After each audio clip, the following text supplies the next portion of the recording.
Hello everybody, this is Darvish Khan, Subject Specialist English.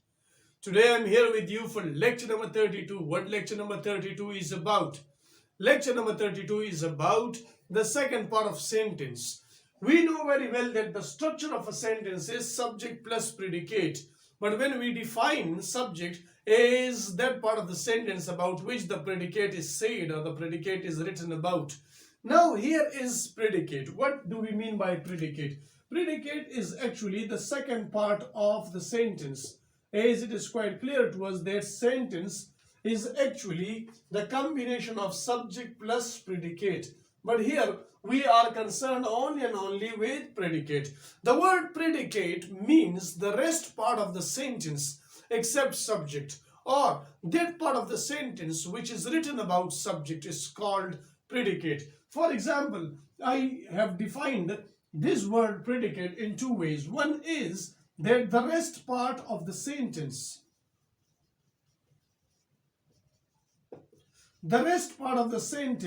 except what? Except means without.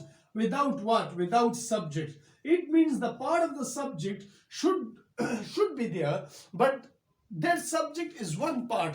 When we talk about predicate, predicate is the rest part which is except, which is without subject. So without subject the part is called predicate. Now the second definition, it means that part of the sentence or that part which is written about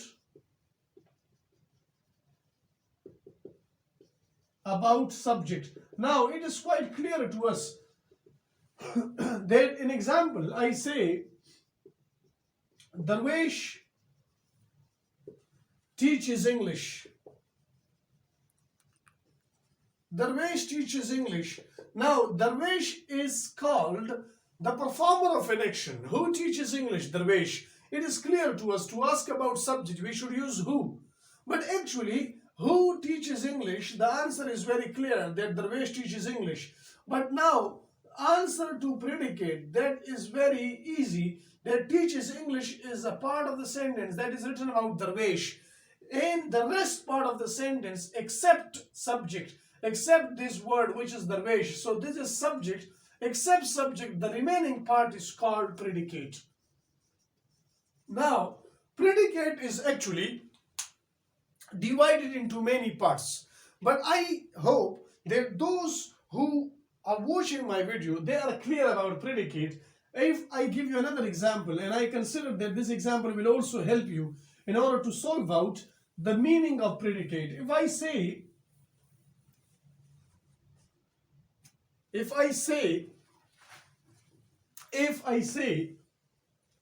she sings a song. If I say she sings a song, it means that she is actually called a subject. Sings a song is the part of the sentence that is written about she. So if she is the subject, the remaining part, the rest part of the sentence, it is called predicate. Now it should be very clear to us that this predicate is divided into two parts. What is that? It is clear that one is sings, the second one is a song. It means that sings and a song. What is sings? Sings is actually called a verb. And what is a song? It is called an object. So verb is sings and a song is an object. These two parts, verb plus object, they are actually the subparts of predicate. And predicate is that part which is written about subject. I hope so it is clear to you. When I discuss about predicate, so after this, I try my best to talk about this thing that when we say about the compulsory parts in a sentence, what are the compulsory parts in a sentence? It is clear to us that there has to be a subject, there has to be a predicate. And when I say there has to be a subject and there has to be a predicate, then in predicate we have verb and we have a complement. And then this complement is further divided into two. One is called object as complement and predicative is complement.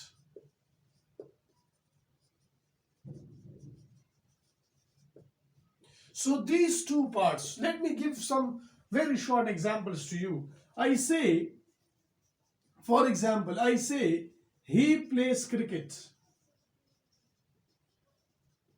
Now he is subject, plays is verb, and cricket is an object. But if I say he plays cricket in the ground, he plays cricket in the ground. He is subject, plays is verb, cricket is an object, but the whole part is called complement. Then cricket is object, is complement, and in the ground is actually the dependent part of the noun phrase, which is here in this object. So it means that in the ground is called complement, but this complement is used actually as predicative. So, in the next example, I say, she plays tennis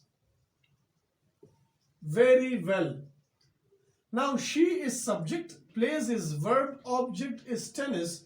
Very well is an adverb phrase which is used as predicative. So, it is clear to us that we use object as complement and we use predicative as complement. These two parts, which is object plus predicative, they are called complement. In the next video, I will try my best to explain the parts of predicate in detail. I hope so this video is quite clear to you. If you have any question, any good regards, do send us in comment. Thank you.